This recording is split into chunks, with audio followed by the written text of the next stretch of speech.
Welcome back to my channel. ఈ వీడియోలో 14/8/2022లో జరిగిన షిఫ్ట్ 2లో జరిగిన అంటే ఆఫ్టర్నూన్ సెషన్లో జరిగిన పేపర్ అనేది సైకాలజీ అండ్ తెలుగు బిట్స్ అనేవి ఎక్స్ప్లెయిన్ చేయడం జరుగుతుంది. ఈ వీడియో కనుక మీకు నచ్చితే లైక్ చేసి సబ్స్క్రైబ్ చేయండి.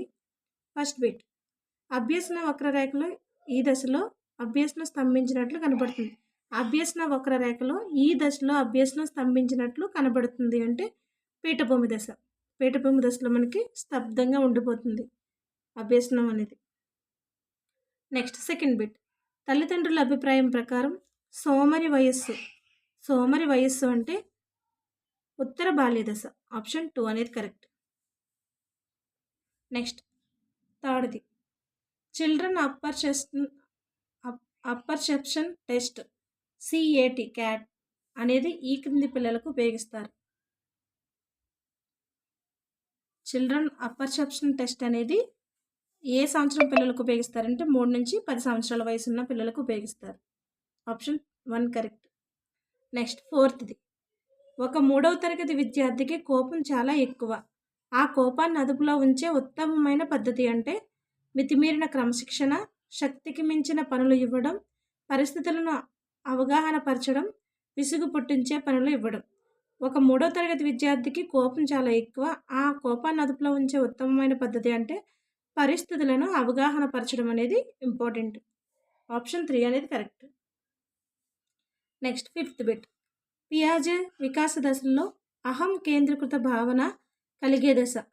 అహం కేంద్రీకృత భావన కలిగే దశ ఏదంటే పూర్వ ప్రచాలక దశ. పూర్వ ప్రచాలక దశలో అహం కేంద్రీకృత భావన అనేది ఉంటుంది. నెక్స్ట్ ఎరిక్సన్ ప్రకారం 12 నుంచి 20 సంవత్సరాల వయసు 12 నుంచి 20 సంవత్సరాల వయో సమూహంలో ఉన్న వ్యక్తులు ఎదుర్కొనే మనోసాంఘిక క్లిష్ట పరిస్థితి. 12 నుంచి 20 సంవత్సరాలు అంటే పాత్ర గుర్తింపు, పాత్ర సందిగ్ధం అనే దశలో ఉంటారు. ఈ క్లిష్ట పరిస్థితిని ఎదుర్కొంటారు. నెక్స్ట్ సెవెంత్ బిట్, బాలలను అధ్యయనం చేసే సాధనం కానిది. బాలలను అధ్యయనం చేసే సాధనం కానిది వ్యక్తి చరిత్ర, పర్యాలోచన పత్రికలు, స్క్రాప్ బుక్. ఆప్షన్ 4 అనేది కరెక్ట్. మనకి బాలలను అధ్యయనం చేయడానికి ఉపయోగించే వ్యక్తి చరిత్ర, పర్యాలోచన పత్రికలు అనేవి ఈ 3 కూడా బాలలను అధ్యయనం చేయడానికి ఉపయోగించే సాధనాలు. స్క్రాప్ బుక్ అనేది మనకి ఉపయోగించారు దీనికి. నెక్స్ట్ 8th బిట్, ఒక ఉపాధ్యాయుడు తన విద్యార్థులతో ఇష్టపడి చదవండి. ఒక ఉపాధ్యాయుడు తన విద్యార్థులతో కష్టపడి చదవద్దు, ఇష్టపడి చదవండి అని చెప్పాడు. ఇందులో ఉపాధ్యాయుడు తన విద్యార్థుల్లో పెంపొందించే సామర్థ్యం ఏంటి? అభిరుచి. అంటే చదువు పట్ల ఒక అభిరుచిని అలవర్చడానికి కష్టపడి చదవద్దు, ఇష్టపడి చదవండి అని చెప్పి ఉపాధ్యాయుడు చెప్తాడు విద్యార్థులకు. నెక్స్ట్ బాల కార్మిక నిషేధ చట్టం అమలులోకి వచ్చిన సంవత్సరం. బాల కార్మిక నిషేధ చట్టం అమలులోకి వచ్చిన సంవత్సరం అంటే 1986. ఆప్షన్ 1 అనేది కరెక్ట్. నెక్స్ట్ 10th, అన్యమైన ఉన్నత జ్ఞాన వనరు MKO అనే భావనను ప్రవేశపెట్టినవారు. More knowledge other. MKO అంటే మోర్ నాలెడ్జబుల్ అదర్ అని అర్థం. ఇది ప్రవేశపెట్టిన వారు ఎవరు అంటే వైగాట్స్కీ అని ఆయన MKO అనే భావన ప్రవేశపెట్టారు. Option 3 correct. నెక్స్ట్ అభ్యసనకు రాజబాట వంటిది ప్రేరణ. నెక్స్ట్ ఆవిష్కరణ అభ్యసనను ప్రతిపాదించింది బ్రోనర్. Option 2 correct. నెక్స్ట్ ప్రయత్నాల సంఖ్య పెరగడం వల్ల దోషాల సంఖ్య తగ్గి అభ్యసనం జరుగుతుందని చెప్పిన వారు. ప్రయత్నాల సంఖ్య పెరగడం వల్ల దోషాల సంఖ్య తగ్గి అభ్యసనం జరుగుతుందని చెప్పిన వారు Thorndike. Option 1 correct. Next 14th, వైగాట్స్కీ ప్రకారం నిశ్శబ్ద అంతర్గత ప్రసంగ వయస్సు. వైగాట్స్కీ ప్రకారం నిశ్శబ్ద అంతర్గత ప్రసంగ వయస్సు అంటే ఆప్షన్ 4 అనేది కరెక్ట్, 7 సంవత్సరాలు. నెక్స్ట్ 15th, 3వ తరగతి విద్యార్థికి గోళ్లు కొరకడం అనే అలవాటును మాన్పించడంలో ఉపయోగపడే నియమం విరమణ నియమం. ఆప్షన్ 2 అనేది కరెక్ట్. నెక్స్ట్ పరీక్షలలో ఉత్తీర్ణుడు కాని విద్యార్థి రాష్ట్ర స్థాయిలో మొదటి ర్యాంకు సాధించినట్లు కలలు కనడం అనేది స్వైరకల్పన. స్వైరకల్పన అంటే పగటి కలలు కనడం. పరీక్షలో ఉత్తీర్ణుడు కాని విద్యార్థి రాష్ట్ర స్థాయిలో మొదటి ర్యాంక్ సాధించినట్లు కలలు కనడం అనేది వచ్చిందంటే స్వైరకల్పన అనే స్థాపన. ఇది స్వైరకల్పన అనే రక్షక తంత్రానికి సంబంధించింది. ఇవి రక్షక తంత్రాలకు సంబంధించి కంపల్సరీ బిట్ అడుగుతారు. నెక్స్ట్, అంతఃస్రావిక గ్రంథులు విడుదల చేసే స్రవాలు. అంతఃస్రావిక గ్రంథులు విడుదల చేసే స్రవాలు అంటే హార్మోన్స్ని అంతఃస్రావిక గ్రంథులు అనేవి హార్మోన్స్ని విడుదల చేస్తాయి. నెక్స్ట్, క్రింది వాటిలో సమస్య నివారణ దశలో ఉన్న అధ్యయన పద్ధతి. క్రింది వాటిలో సమస్య నివారణ దశలో ఉన్న అధ్యయన పద్ధతి అంటే వ్యక్తి చరిత్ర పద్ధతి. వ్యక్తి చరిత్ర పద్ధతి అనేది నివారణ దశకు ఉన్న అధ్యయన పద్ధతి. నెక్స్ట్, వ్యాసరూప ప్రశ్నలకు జవాబు రాయడం అనేది పునఃస్మరణ. Option 1 correct. నెక్స్ట్, 20. క్రింది వాటిలో థారండైక్ ప్రజ్ఞారకం కానిది ఉద్వేగం. Option 4 correct. నెక్స్ట్, మాతృభాషలో ఆధారంతో మరో భాషను నేర్చుకోవడం అనుకూల బదలాయింపు. మాతృభాష ఆధారంతో మరొక భాషను నేర్చుకోవడం అనేది అనుకూల బదలాయింపు. సో రెండింటికి అనుసంధానం ఉంది కాబట్టి అనుకూల బదలాయింపు. సో లేనప్పుడు మనకి ప్రతికూలం వస్తుంది. అసలు ఆ రెండింటి మధ్య ఏ సంబంధం లేదు అనుకుంటే శూన్య బదలాయింపు. ఇది ఒకటి ఇష్టమైంది మరొకటి కష్టమైంది అనుకున్నప్పుడు ప్రతికూలం వస్తుంది అక్కడ. Next, enquiry into human faculty and its development రచయిత Erikson. Enquiry into human faculty and its development పుస్తక రచయిత Erikson. Option 2 correct. Next, RTE 2009 ప్రకారం ప్రాథమిక స్థాయిలో విద్యార్థి ఉపాధ్యాయుల నిష్పత్తి. RTE 2009 ప్రకారం ప్రాథమిక స్థాయిలో విద్యార్థి ఉపాధ్యాయుల నిష్పత్తి 1:30. అంటే 30 మంది విద్యార్థులకు కంపల్సరీ ఒక ఉపాధ్యాయుడు అనేవారు ఉండాలి. నెక్స్ట్, ట్యాట్ మాపనంలో ఖాళీ కార్డుల సంఖ్య. Tat thematic apperception test. Tat అంటే మాపనంలో ఖాళీ కార్డుల సంఖ్య ఎంత అంటే 1. Option 4 correct. నెక్స్ట్, క్రింది వాళ్ళు సరికాని జతను గుర్తించండి. నియత క్రమశిక్షణ సిద్ధాంతం పావ్లో, సమరూప మూలకాల సిద్ధాంతం థార్న్డైక్, సామాన్యీకరణ సిద్ధాంతం చార్లెస్ జెడ్, ఆదర్శాల సిద్ధాంతం WC బాగ్లే. సో ఈ 3 కూడా కరెక్టే.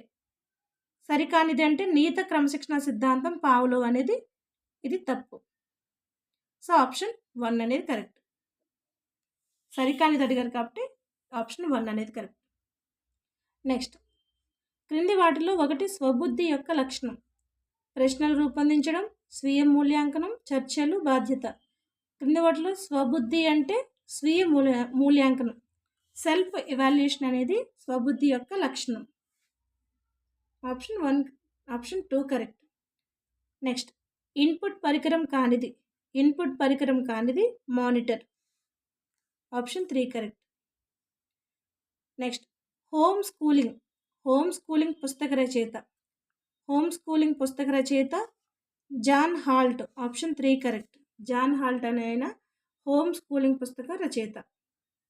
నెక్స్ట్, ఇప్పటి స్థితి ఏమిటో వర్ణించి వ్యాఖ్యానించే పరిశోధన వర్ణనాత్మక పరిశోధన.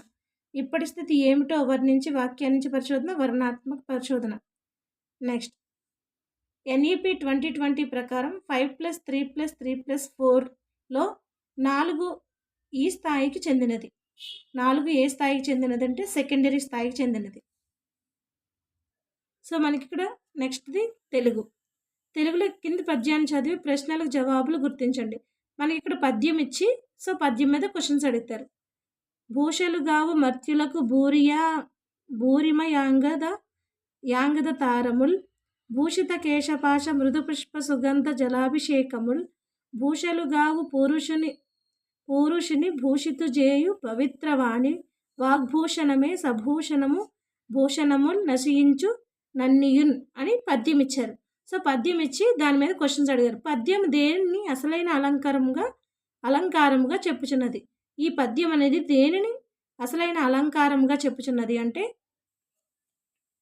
భుజకీర్తులు, చక్కని మాటలు, పుష్పములు, సూర్య చంద్రహారముల గురించి. సో మనకి దేని గురించి చెప్తుందంటే చక్కని మాటల గురించి చెప్తుంది. సో అదే పద్యం మీద మనకి సేమ్ అదే పద్యం చదివి జవాబుని గుర్తించండి అన్నారు. భూరి అంటే ఏమిటి? భూరి అంటే గొప్పదైన. భూరి అంటే గొప్పదైన. Option 3 correct. నెక్స్ట్ 33 ప్లస్ 34లో కూడా మనకి ఒక పారాగ్రాఫ్ ఇచ్చి దాని మీద క్వశ్చన్స్ అడిగారు. ఇది గద్యం ఇచ్చారు. లిఖిత సాహిత్యం కంటే చాలా ప్రాచీనమైనది మౌఖిక సాహిత్యం. మౌఖిక సాహిత్యం ఎంత ప్రాచీనమైందో అంత సజీవమైంది. ఇది నిరంతరం ఒకరి నోట నుంచి మరొకరి నోటలోనికి వచ్చే వరకు రూపాంతరం చెందుతూ సజీవ స్థానాన్ని ఏర్పరచుకుంటుంది. ముఖ్యంగా మౌఖిక సాహిత్యానికి కర్త ఉండరు. ఎవరు ప్రారంభిస్తారో తెలియదు. దానికి నియమాలు లేవు. దానికి స్వేచ్ఛా సాహిత్యము కూడా స్వేచ్ఛా సాహిత్యం అని కూడా పిలవచ్చు. సో ఇది గద్యం ఇచ్చారు మనకి. క్రింది వాటిలో సరైన దాన్ని గుర్తించండి అన్నారు. మౌఖిక సాహిత్యం లిఖిత సాహిత్యానికన్నా ప్రాచీనమైంది. మౌఖిక సాహిత్యం మారనిది. మౌఖిక సాహిత్యానికి నియమాలు లేవు. మౌఖిక సాహిత్యం సజీవం కానిది. సో మనకి ఇందులో ఏది కరెక్ట్ అంటే మనకి ఏ మరియు సి అనేవి కరెక్ట్. మౌఖిక సాహిత్యం లిఖిత సాహిత్యానికన్నా ప్రాచీనమైనది. మౌఖిక సాహిత్యానికి నియమాలు లేవు. సో ఈ రెండు కూడా కరెక్టే. ఆప్షన్ 4 అనేది ఏసీ మరియు ఏసీ కరెక్టే. ఆప్షన్ 4 అనేది కరెక్ట్. నెక్స్ట్ సేమ్ అదే గద్యం ఇచ్చి స్వేచ్ఛా సాహిత్యం అని దీనికి పేరు అన్నారు. స్వేచ్ఛా సాహిత్యం అని దేనికి పేరు అంటే మౌఖిక సాహిత్యానికి స్వేచ్ఛా సాహిత్యం అని పేరు. నెక్స్ట్ 35 3వ తరగతి నా బాల్యం పాఠంలో ఈ కళాకారుని గురించి చెప్పారు. నాజర్. నా బాల్యంలో నాజర్ గురించి చెప్పడం జరిగింది. నెక్స్ట్ లయకు ప్రాధాన్యం ఇస్తూ మాత్రా ఛందస్సుతో సాగే రచన గీతం. లయకు ప్రాధాన్యం ఇస్తూ మాత్రా ఛందస్సులో సాగే రచన అంటే గీతం. స్నిగ్ధ అంటే స్వచ్ఛమైన. Option 2 correct. నెక్స్ట్ 38 ఊరికే నోరు పారేసుకోవడం మంచిది కాదు. గీత గీసిన పదం జాతీయం. నోరు పారేసుకోవడం అనేది జాతీయం. నెక్స్ట్ తెలుగు బిడ్డ మకుటంలో పద్యాలు అందించినది ఎవరంటే నార్ల చిరంజీవి అనే ఆయన తెలుగు బిడ్డ అనే మకుటంతో పద్యాలు అందించారు. నెక్స్ట్ రాజు వేగంగా నడుస్తున్నాడు. గీత గీసిన పదం క్రియా విశేషణం సర్వనామం క్రియా విశేషణం వేగంగా క్రియా విశేషణం అవుతుంది. నెక్స్ట్ 41 వృధాకి వికృతి పదం విత. వృధ వికృతి విత. కపోలం పదానికి పర్యాయ పదాలు. కపోలం అనే పదానికి పర్యాయ పదాలు ఏంటంటే చెక్కిలి, బుగ్గ. నెక్స్ట్ జలజలా కురుస్తోంది వాన, గలగలా కురుస్తోంది వాన. ఈ వాక్యంలో ఉన్న కాలం వర్తమాన కాలం. నెక్స్ట్ తెలుగు భాషలో లింగ విభాగాన్ని ఇలా పిలుస్తారు. వాచకం. నెక్స్ట్ 45 ఒక వాక్యంలో ఎవరు అనే పదానికి సమాధానంగా వచ్చే వాటిని ఎలా పిలుస్తారు? ఒక వాక్యంలో ఎవరు అనే పదానికి సమాధానంగా వచ్చే వాటిని ఎలా పిలుస్తారు అంటే కర్త. Option 4 correct. నెక్స్ట్ ఒక క్రియాపదం వాక్యాన్ని పూర్తి చేయలేకపోతే అది అసమాపక క్రియ. Option 1 correct. పూర్తి చేసినట్లయితే సమాపక క్రియ అవుతుంది. నెక్స్ట్ క్రింది పదబంధాలలో అత్వసంధి ఉన్నదాన్ని గుర్తించండి అన్నారు. సో ఇచ్చిన 4 ఆప్షన్స్లో మనకి అత్వసంధి సంబంధించింది ఏదంటే చిన్నప్పుడు. సో రాముడు వచ్చాడా, రాముడు ప్లస్ వచ్చాడా, వాడెవడు, వాడు ప్లస్ ఎవడు, దారి ప్లస్ ఏది. ఈ 3 కూడా ఏ అనేది వస్తుంది మనకు సపరేట్ చేసినప్పుడు. ఇది చిన్న ప్లస్ అప్పుడు, ఇది ఉత్వసంధికి సంబంధించింది చిన్నప్పుడు. నెక్స్ట్ భాను ప్లస్ ఉదయం కలిపి రాస్తే భానుదయం. Option 3 correct. నెక్స్ట్ 49 సభాభవనం అనే సమాసానికి విగ్రహ వాక్యం సభ కొరకు భవనం. సభ కొరకు భవనం. నెక్స్ట్ 50. మహాత్ముడు ఉన్నతంగా ప్రవర్తిస్తాడు. ఈ వాక్యంలో ఉన్న సమాసం ఉన్నతంగా ప్రవర్తిస్తాడు అంటే బహువ్రీహి. మహాత్ముడు ఉన్నతంగా ప్రవర్తిస్తాడు అంటే బహువ్రీహి సమాసం. నెక్స్ట్ శక్తి పదానికి గురు లఘువులు.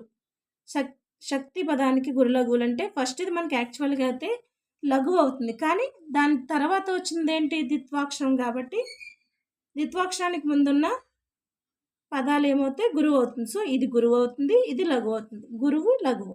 ఆప్షన్ 1 అనేది కరెక్ట్. నెక్స్ట్ ఉపమాన ఉపమేయాలకు చక్కని పోలిక చెప్పడమే. ఉపమాన ఉపమేయాలకు చక్కని పోలిక చెప్పడమే ఏ అలంకారం అవుతుందంటే ఉపమాలంకారం అవుతుంది. Option 3 correct. 53. నిర్భయంగా జీవించాలని ఆశించడం తప్ప.